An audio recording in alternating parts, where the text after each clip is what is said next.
Selamat Sabat kepada semua teman-teman dimanapun berada.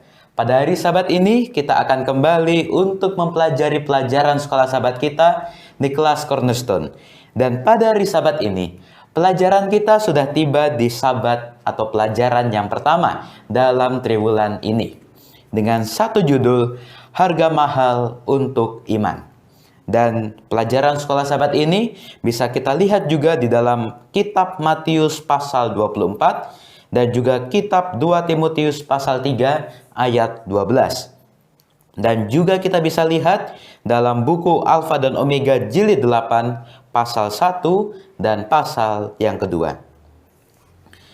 Ayat inti pelajaran sekolah Sabat kita pada hari Sabat ini terdapat di dalam kitab Matius pasal 24 ayat 45 dan 46. Mari kita sama-sama buka Alkitab kita di dalam kitab Matius pasal 24 ayat 45 dan 46. Siapakah hamba yang setia dan bijaksana yang diangkat oleh tuannya atas orang-orangnya untuk memberikan mereka makanan pada waktunya? Berbahagialah hamba yang didapati tuannya melakukan tugasnya itu ketika tuannya itu datang. Teman-teman semua, buku Alfa dan Omega jilid 8 halaman 48 dan 49 mengatakan sebagai berikut. Pemeliharaan misterius Tuhan yang mengizinkan orang-orang benar itu menderita penganiayaan di tangan orang-orang jahat telah menyebabkan kebingungan kepada banyak orang yang lemah iman. Sebagian mereka bahkan sudah siap untuk tidak lagi menaruh percaya kepada Allah. Allah telah memberikan kepada kita cukup bukti kasih-Nya, dan kita tidak perlu meragukan kebaikan-Nya, sebab kita tidak bisa mengerti cara kerja pemeliharaannya itu. Yesus menderita untuk kita lebih dari yang seseorang pengikutnya derita dari kekejaman orang-orang jahat. Teman-teman semua, mari kita langsung saja untuk mempelajari atau melihat cerita pelajaran sekolah Sabat kita pada hari Sabat ini. Di sini diceritakan bahwa pada saat itu, ketika Yesus duduk di atas bukit Zaitun, datanglah murid-muridnya kepadanya untuk menanyakan satu hal dan untuk bercakap-cakap sendirian dengan dia. Kata murid-muridnya kepadanya, "Katakanlah kepada kami, bila manakah itu akan terjadi, dan apakah tanda kedatanganmu dan tanda kesudahan dunia?" Dan Yesus menjawab pertanyaan mereka dengan satu kalimat, yaitu, "Waspadalah, supaya jangan ada orang yang menyesatkan kamu." Kenapa? Karena banyak orang akan datang memakai namaku dan berkata, "Akulah Mesias." Banyak orang pada akhir zaman ini akan datang kepada umat-umat Tuhan dan mengatakan, mengaku bahwa akulah Mesias. Di sana lagi mengatakan akulah Mesias. Di sana lagi mengatakan akulah Mesias. Ada banyak sekali Mesias. Namun mereka adalah Mesias palsu. Mereka yang mengaku dirinya sebagai Mesias palsu, orang-orang itulah yang akan menyesatkan banyak orang. Dan juga pada akhir zaman, kita atau kamu akan mendengar deru perang dan kabar-kabar tentang perang. Kita akan mendengar dan juga melihat kabar-kabar tentang perang, deru-deru perang.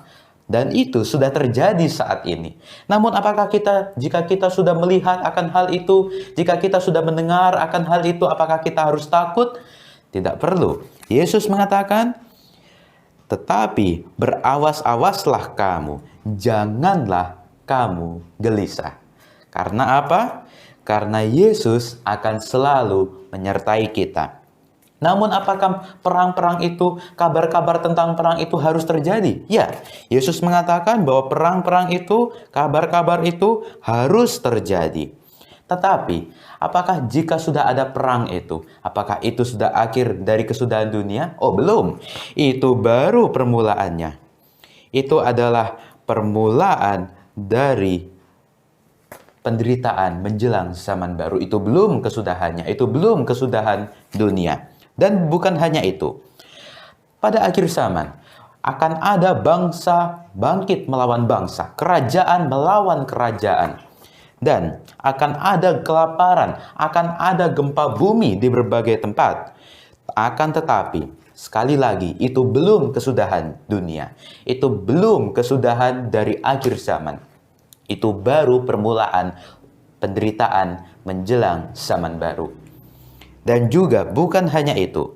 Pada waktu itu, Yesus mengatakan, kamu akan diserahkan supaya disiksa, dan kamu akan dibunuh dan akan dibenci oleh semua bangsa oleh karena namaku. Dan akan banyak orang akan murtad, dan mereka akan saling menyerahkan dan saling membenci.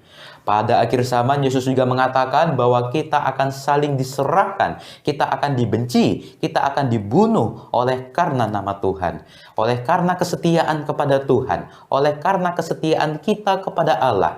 Kita akan dibunuh, kita akan dibenci oleh semua bangsa. Dan itu memang harus terjadi untuk menguji iman kita. Apakah kita dengan hal itu, apakah kita dengan penganiayaan itu, kita akan tetap setia kepada Allah, atau kita akan meninggalkan Allah, atau kita akan murtad. Dan bukan hanya itu, banyak nabi palsu akan muncul dan menyesatkan banyak orang. Akan banyak nabi-nabi palsu. Mereka akan mengajarkan hal-hal yang palsu, hal-hal yang tidak sesuai dengan firman Tuhan. Itu akan terjadi. Dan karena makin bertambahnya kedurhakaan, maka kasih kebanyakan orang akan menjadi dingin. Apa artinya menjadi dingin?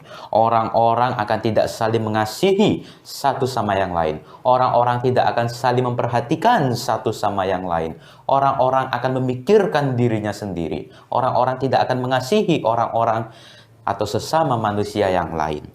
Dan tetapi orang-orang yang bertahan sampai pada kesudahannya, dengan segala situasi yang tadi sudah diberitakan, dengan situasi yang tadi sudah diceritakan, orang-orang yang bertahan sampai pada kesudahannya itu adalah orang-orang yang akan selamat. Namun, kita mungkin bertanya, bila manakah Yesus akan datang? Bila manakah hari yang kita nantikan itu akan tiba? Yesus akan datang bila mana kerajaan ini, Injil kerajaan ini sudah diberitakan ke seluruh dunia dan menjadi kesaksian bagi semua bangsa. Dan sesudah itu barulah tiba kesudahannya. Jika Injil tentang kerajaan sorga itu, jika kabar selamat tentang kerajaan sorga itu sudah diberitakan ke seluruh dunia, sudah menjadi kesaksian bagi semua bangsa, barulah tiba kesudahannya, barulah Yesus akan datang, barulah hari yang sangat kita nantikan itu, hari yang sangat kita rindukan itu akan datang. Dan pada waktu itu akan tampak tanda anak manusia di langit, dan semua bangsa di bumi, semua orang yang ada di bumi akan meratapi dia, dan mereka akan melihat anak manusia itu datang di atas awan-awan di langit dengan segala kekuasaan dan kemuliaannya. Oh, itu merupakan satu hal yang sangat kita nantikan. Itu merupakan satu hal yang sangat kita rindukan sebagai umat-umat Tuhan. Dan ia atau Yesus akan menyuruh keluar malaikat-malaikatnya dengan meniup sangkakala yang dahsyat bunyinya. Dan mereka akan mengumpulkan orang-orang pilihannya dari keempat penjuru bumi, dari ujung langit yang satu ke ujung langit yang lain. Itu merupakan satu hal, satu hari, satu peristiwa yang seluruh umat-umat Tuhan rindukan, seluruh umat-umat Tuhan nantikan.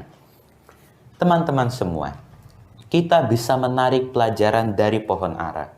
Jika kita melihat pohon ara, jika kita melihat ranting-rantingnya, apabila ranting-rantingnya itu sudah melembut dan mulai bertunas, maka kita tahu, oh, musim panas akan sudah dekat.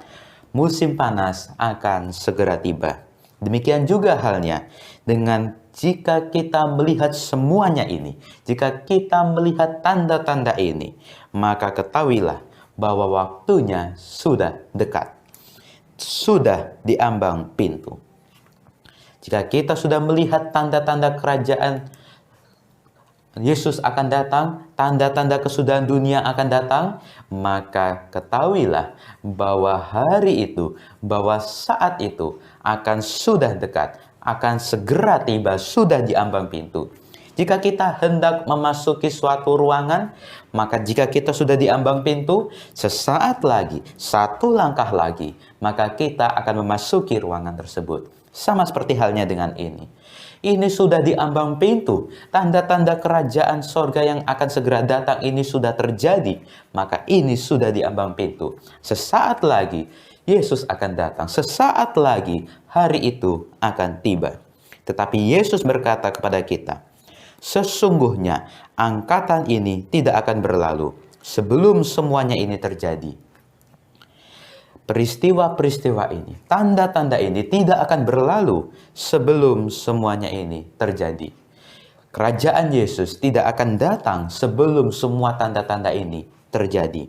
Langit dan bumi akan berlalu. Semua yang ada di dunia ini akan berlalu. Tetapi perkataanku, firman Tuhan, tidak akan berlalu. Lalu, apakah kita bisa menafsirkan? Apakah kita bisa memperkirakan kapan hari itu akan tiba? Kapan saat itu akan tiba? Yesus mengatakan, tetapi tentang hari dan saat itu, tidak seorang pun yang tahu. Yesus mengatakan sendiri bahwa hari dan saat itu tidak ada seorang pun yang tahu. Malaikat-malaikat di sorga tidak, dan anak pun tidak. Lalu siapa yang tahu? Hanya Bapa sendirilah yang tahu.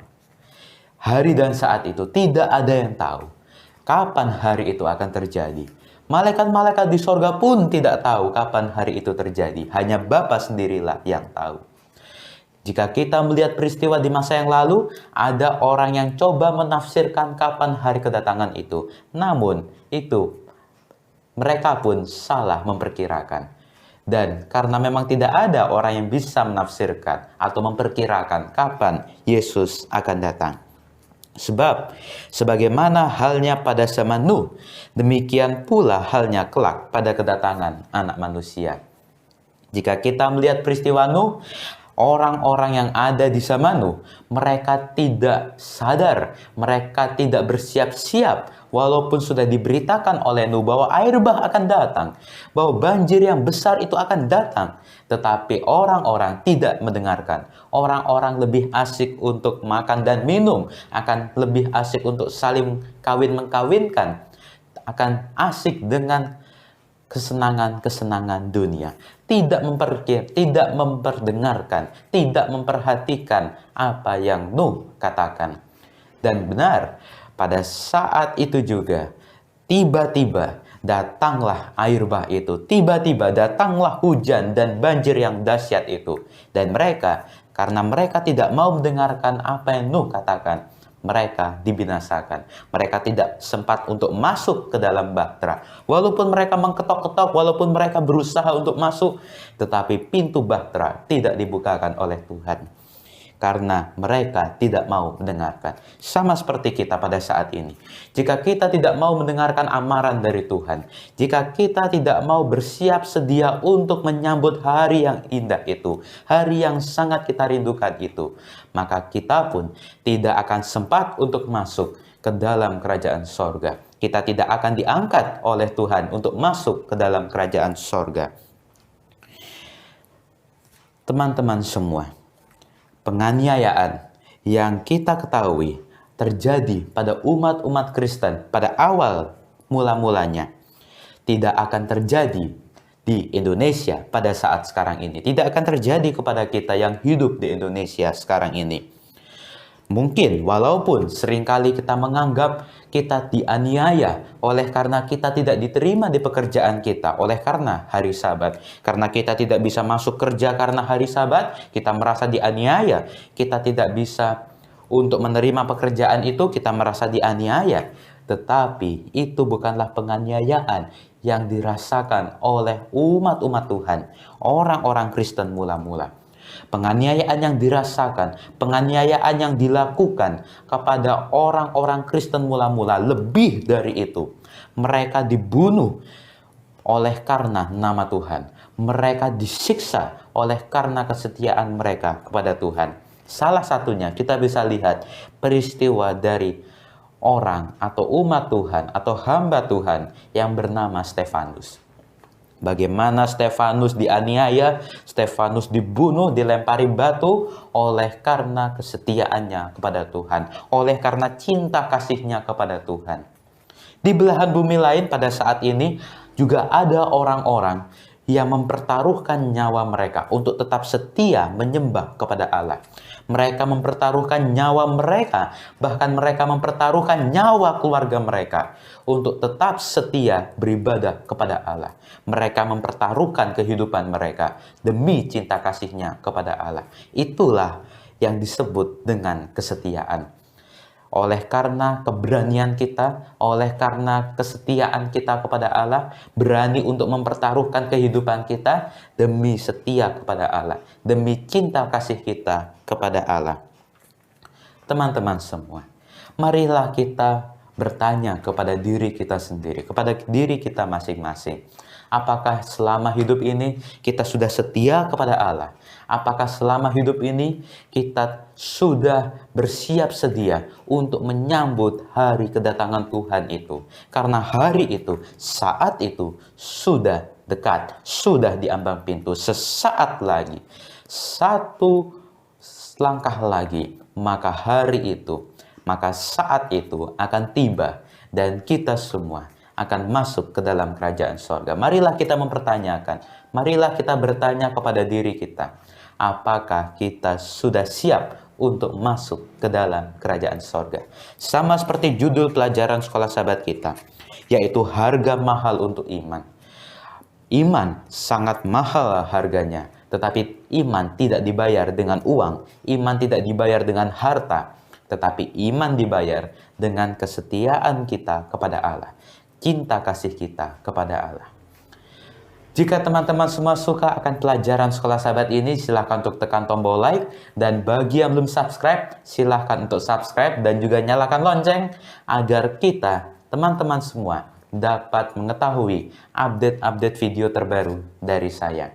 Juga share akan video pembelajaran sekolah sahabat ini ke seluruh sosial media teman-teman semua, agar seluruh kerabat teman-teman dapat ikut mendengarkan firman Tuhan, pelajaran sekolah sahabat kita pada hari Sabat ini. Saya Ariel Kurnedi, sampai jumpa di pelajaran-pelajaran yang berikutnya. Kiranya Tuhan menyertai kita semua.